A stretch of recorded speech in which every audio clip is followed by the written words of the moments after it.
So I'm a big team guy. I'm a big we guy, right? I don't believe anyone kind of gets as good as people think they are. I don't think anyone can do it on their own. So totally agree with that. That's I always try, like we had Chad, we had Matt. I try to find out who's been an influence along the way, like how like mentorship, coaches, whatever. Like it doesn't matter if it's in real estate or not. It's just I feel like there's more people that I care that helped me along the way personally and professionally, and there's no way I'm in the position I am today without that help and support. So and I think for one reason or another, I feel like people are so committed to do things by themselves nowadays and kind of be the next whatever, and they forget that it's easier to do it together. So that's the heart of what we're trying to do, I guess. Okay. Yeah, and I totally agree with that. There is no way that I would, just the growth I've experienced in the last almost 2 years is solid proof of that. Good. But even before that, there was a lot. I would almost say that probably more personally than professionally, as far as mentors or people that are, people that I look up to that are guiding my steps. For sure. There's a couple people that come to mind. I've got, and it's funny the way we met because of family issues. That we'll save that for another day. Sure. But we met based on family issues, and he's become a great mentor to me. He was in construction his whole life, kind of rough around the edges. We grew up in the same town. I don't even know how we connected, but we did. And he quit construction and opened his own business. So super proud of Jim Dunard for dropping names. But sure. Yeah, he's been a huge mentor of mine, and we generally go to lunch a couple times a month. And yeah, he never ceases to amaze me with just questions that he'll ask me. Just very subtle. Just, and I leave lunch or dinner going, thinking. Yeah. How cool is that? Yeah. If you want to sit and talk surface, I'm probably not your girl. Good. I don't like that. But if you want to dive in deep to life, yeah, call me. Okay. Because I'm there. Yeah. And that's what he does for me. Yeah. Like he really makes me think, and he never makes me feel, anything other than just right there with him. Right. Just right there with him. Right. So, like no judgment. No judgment whatsoever. But like I said, he will ask me a question that I answer in the moment, but there's one in mind that I'll keep to myself, but there's a question that he's asked me a year ago and I'm still pondering it. Wow. So people like that. I'll certainly respect the fact you want to keep it to yourself. I'm really curious. So how long have you been in real estate? I got my license in October of 2013. Okay. Strictly by accident. I got fired from a job. Okay. I'm one that will ask questions until I probably piss the manager off, which is what happened. Okay. We didn't see eye to eye, lost it right on the spot. There was no notice, there was no warning, there was no, well, maybe it's coming. That was your answer. That was it. Yeah. And what field were you in at the time? I was working for a local newspaper. Okay. And outside sales was what I was doing. And it was okay. It put food on the table, but it wasn't what I want, it wasn't for me. So it was a silver lining. Yeah. For sure. And I was at home on my couch, watching Oprah and eating bonbons and all those things when you get fired. And I reached out to a friend on Facebook, hadn't seen him since we had a blind date in high school for senior prom. Okay. And he asked me what I was doing, and I said, I actually just lost my job. And he said, great, we just fired our receptionist. Come into the office and cover. It'll put food on your table. Sure. Okay. So I did. I was there for a couple of weeks, and he said, why don't you get your license? And I'm like, that's a big girl job. I don't know. And about 6 weeks later, I had my license. Nice. It was a small boutique in Troy. Yeah. Black & Associates is a great brokerage. Small. Yeah. Great brokerage, but very small. They were limited on what they could provide. Sure. And I was always wanting more, asking questions because it was such a small brokerage. I felt like there was one answer. Okay. Rattle the phone, rattle the phone, Right. rattle the phone. Right. And while that works, Yeah. doesn't work for everybody. That's true. You know? So I started looking outside of the brokerage. I actually made a very large investment with I'll just call him a real estate guru. Okay. Lost my ass. Okay. And so I, tucked my tail, went crawling back to the brokerage. Like I got my ass handed to me just now. So I guess I'll just sit here and be here for a minute. Rattle the phone again. Rattle the phone again. Yeah. And then I decided that, I stepped into a lot of personal development in 2018. Good.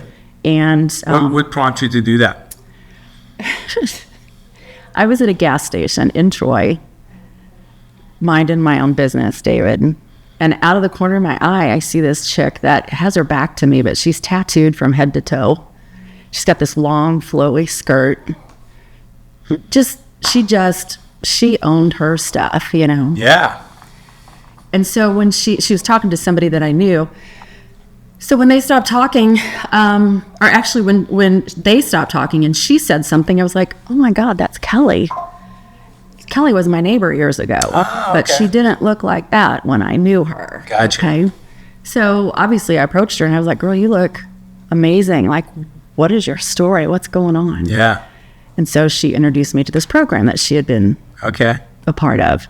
And that's where it started. And you just dove into it. I dove into it, head first, feet first, everything. It was like air to me. So it's like kind of a coaching program, like what kind of? It was a lot of things. It was not coaching. I would not call it coaching. It was in a group setting. Okay. And it dove into subconscious Okay. everything. Sure. And I'd never thought about subconscious anything before. Yeah. So It's kind of an oxymoron to think about subconscious. Yeah. Yeah, it is. It is. Yeah. And I've been addicted to self-development, personal development since then. That's cool. Yeah. That's very cool. So who else do you, I don't know, like follow or read, or like who are the other, I mean, personal development has become this massive business over the last probably 10 to 15 years. So It has. who's your go-to? And I don't know at this point, I don't know that I have a go-to, like Okay. as far as books or anything like that. I know that Carl Jung was obviously, and I was thinking about his quote on the way in here. I haven't listened or recited or thought about that quote for a long time, and I'm going to chop it. But basically, until we bring our subconscious conscious, it will continue to guide us, and we'll call it fate. Oh, I like it. Yeah. So, and it's true. Yeah. It's true. If you don't dive into why you do what you do, Yeah. you're just going to fight it your whole life. Yeah. Literally. It's so funny you say that, right? Like we've been encouraging people to find, hey, why you want to sell real estate? Like what drives you, right? Why do you want to achieve this goal or that goal or whatever? Mm-hmm.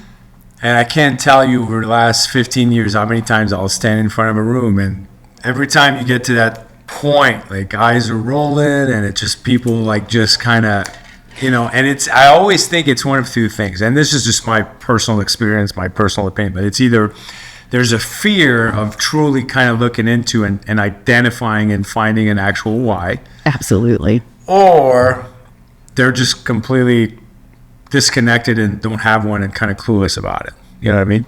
And that's why I think we get the reactions that we get when we talk about it. And I've seen it locally. I've seen it in Austin. I've seen it. I mean, it's always an interesting time when people say, well, why are you doing this? And 9 times out of 10, you always get the politically correct answer by society. What's for my family, of course. And I'm like, well, okay, give me the real reason, right? Like, because there's no part of your family that wants you to pick a profession that guarantees you no money, no income on any given night.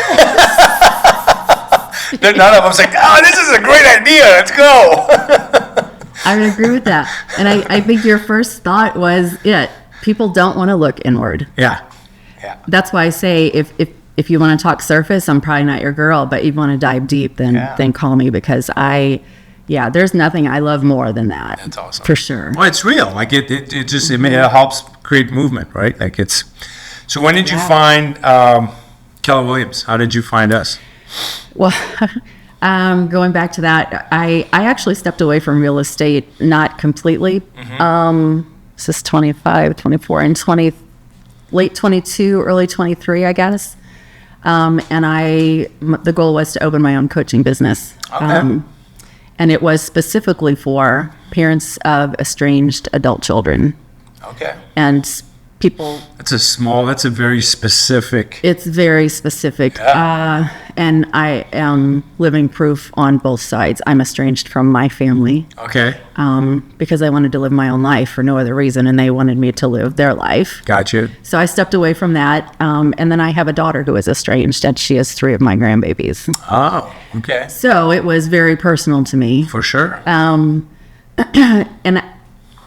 it's an epidemic, really, David, because I literally, within the first probably 3 or 4 months of launching that, I had 500 people plus across the nation that had reached out to me. Wow. The problem is that it got too heavy for me. Yeah, I bet. And I had a lot of people close to me, Jim being one of them. Hey, are you okay? Yeah. Like you don't really seem yourself. Yeah. Yeah, I'm fine. I'm just trying to get this business up, And after about 4 or 5 people coming to me and saying that to me, I was like, yeah, I don't really feel good about this whole thing. I'm excited about it. Sure. But at the end of the day, I don't feel good. Right. So that's when I was like, what am I going to do? It's like, you dumbass, you've got real estate license. Why don't you go back into real estate? And instead of going back to where you were, Yeah. find somebody that offers more. That's what I was really after. So I didn't interview with anybody else. I knew Keller Williams was much bigger than what I was used to. Sure. That was a little bit intimidating for me. I'm a small town country girl, USA, out in the middle of Podunk, Yeah. So Keller Williams was a little bit intimidating to me because I came from a brokerage of about 12 agents. Yeah. Yeah. So would you consider intimidating and out of your comfort zone the same thing? Like, No. Okay. Maybe in this case, yes. okay. But in general, no. Okay. No, not at all. And that's why I was asking, just from a framing, like, so would you say, was it really intimidating or was it just like way out of your comfort zone? I've learned to get real comfortable with being uncomfortable. Yeah. Amen. I say that often. That it started in 18. Yeah. So I don't necessarily shy away from things. Mm-hmm. And I knew that I knew if I went back to where I was still going to be searching. I got you. So I called Keller Williams, scheduled an appointment, and played hard to get. And like, yeah, I'll be in touch. Yeah. And I went home going, oh my God. Nice. Oh my God. Yeah. And I don't know if it was that evening. It may have been that evening or maybe the next day. And I reached out with all of these questions. And he said, I thought that I'd hear from you in a week or so. And I was like, well, Right. I'm ready. I'm ready. Yeah. Yeah. So transferred my license in March of last year, 2024. And man, culture shock, just crazy culture shock. Yeah. Amazing. The people, the culture, the family first, which truly is family first. Yep. I feel that and it doesn't matter if I'm here or O'Fallon, it just doesn't matter. Yeah. I feel that. Good. Yeah. Glad you do. Yeah, I do. Good. I do.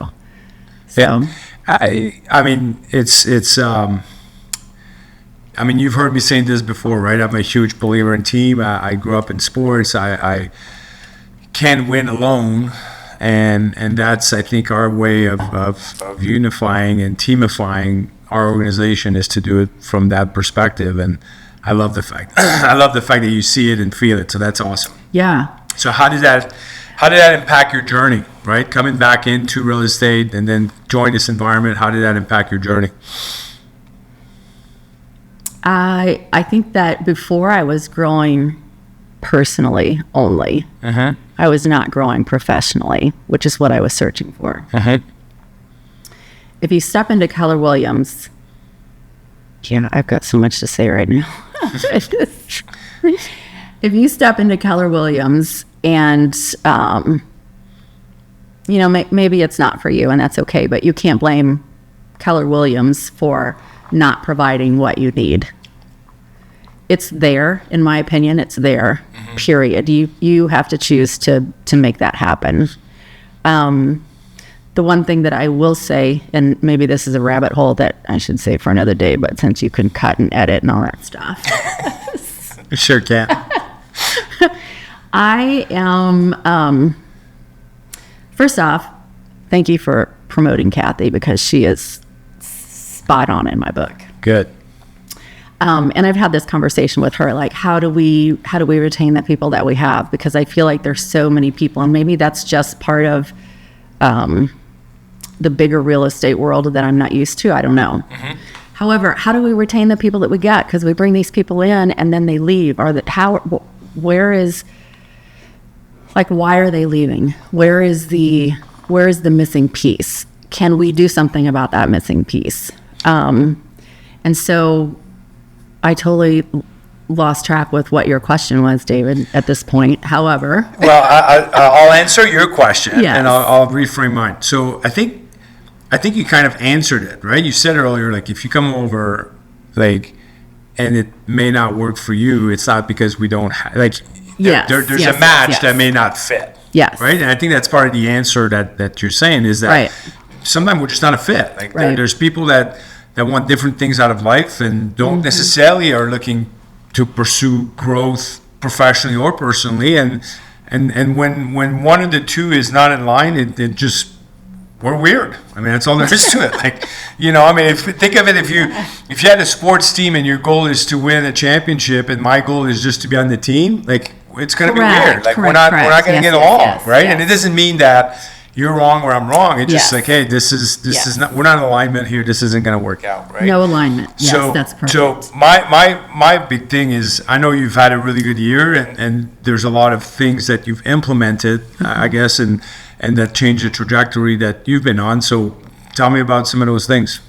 First and foremost, Judy Brown Yeah, is my coach. yeah, I've been working with her since, I don't know, May-ish, June, Yeah. something like that.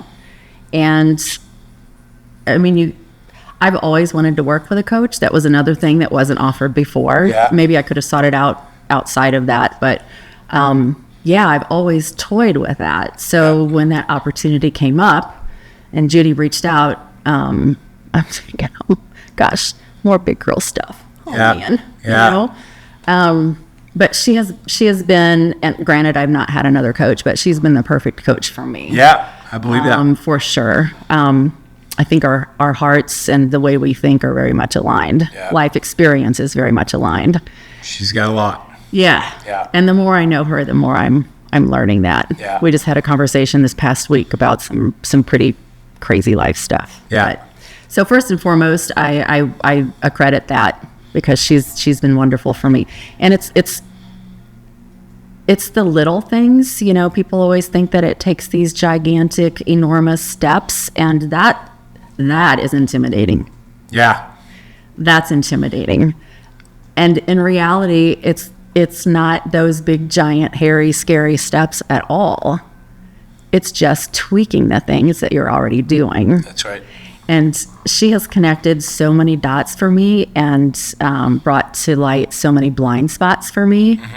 And let's be honest, I didn't really know what a coach was going to do for me. I just heard, Yeah. get a coach. Yeah. Why? So first and foremost, I would say that was my biggest, the biggest thing that I did for myself was working with her. So did you find the journey of saying yes to a coach to be intimidating, or did you find it just to kind of get you out of your comfort zone? Well, it definitely got me out of my comfort zone Yeah. because I knew she was going to hold me accountable. Yeah. Intimidating, I don't know that I would call that intimidating but definitely outside of my comfort zone. Yeah.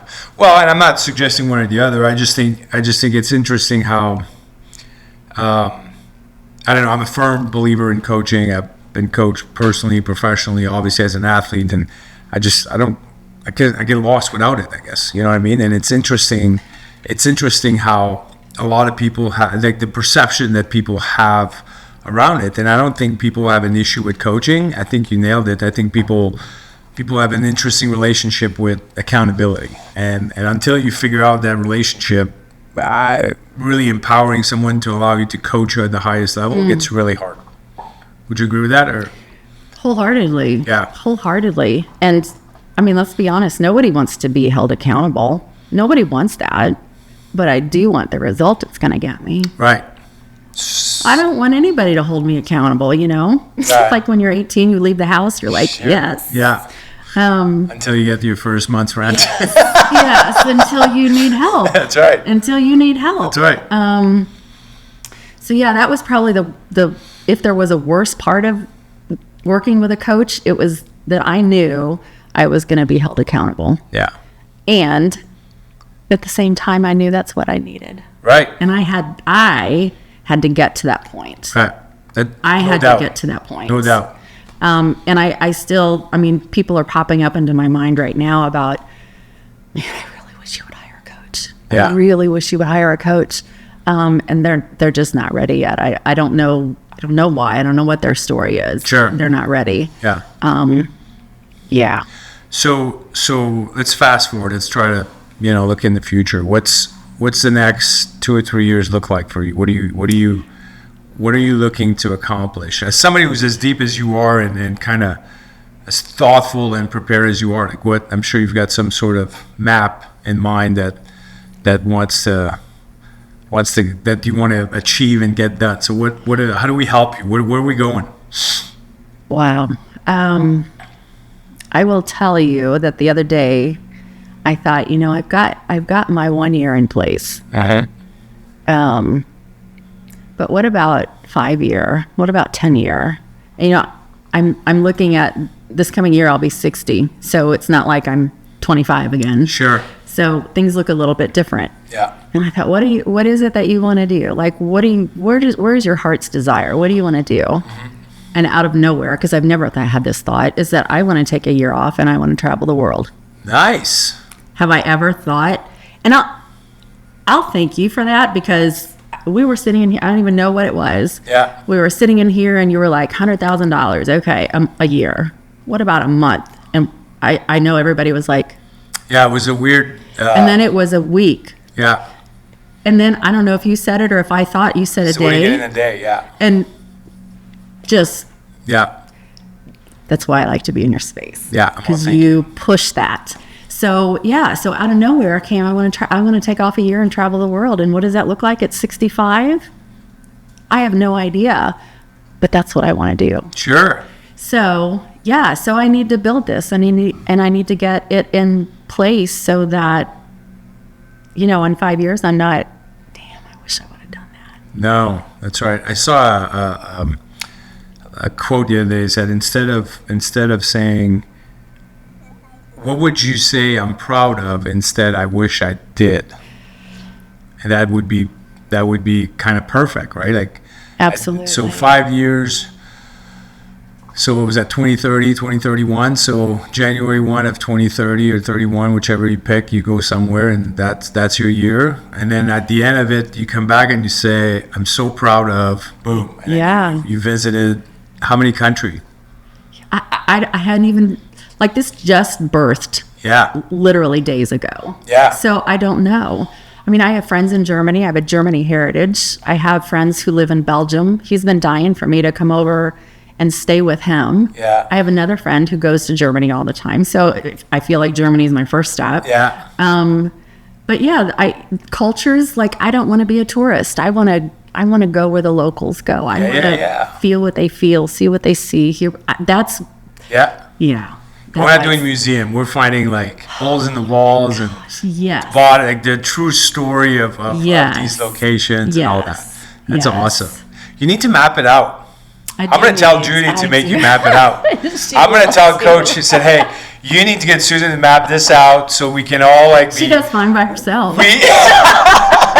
So we can all live vicariously through this map, and then you'll have to send like, pictures and then I think here's the thing, not to kind of push this, but once you map it out, you may realize that, hey, maybe we don't have to wait 5 years. Maybe right? There may be a path where it's still very healthy to think this can be done in 3 years, and now you're like, well, this is cool, right? Yeah. It does light me up. You won't know it without mapping it out, though. So we need to map it out. Yeah. We do. Okay. We absolutely do. Okay. So when do we map it out by? At least the first draft. Yeah. Let's do the first draft by January 1.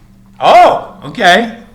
Let's do it by January. Today's 1. the 23rd. I do right? know Okay. it's the 23rd. Just making yes. sure. Okay. I love it. Okay. Yes. Thank you for that. All right. I love it. I can wait to see it. Yeah. Me either. It as much as it lights me up, it really makes me, because I'll be going by myself. Yeah.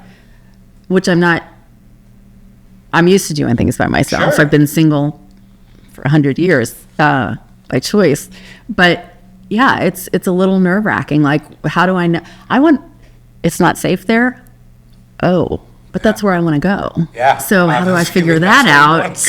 You know what I mean? Yeah. Like, I want to go into the jungles, and I want to go. Yeah. I want to go everywhere. Yeah. And just because it's not safe, I don't want to just not go there because it's not safe. Somebody told me it wasn't safe. Social media, the media told me I want to figure that out, and that's where I want to go. Yeah.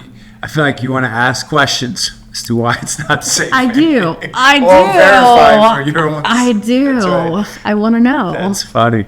So would you say, going back to how we started, like the whole like why question, is touring Europe for a year a big part of what drives your journey right now, or what else is part of that? No, I think what drives me right now is, and I copied this from you because I loved it, was just freedom. Yeah. Because every time somebody would ask me, why are you doing this? And everybody says family. I always felt a little bit convicted because that wasn't my why, but I didn't know what my why was. Yeah.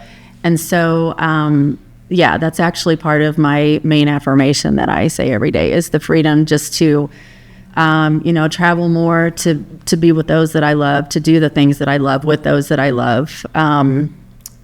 More time to just rest and not feel bad about it. Yeah.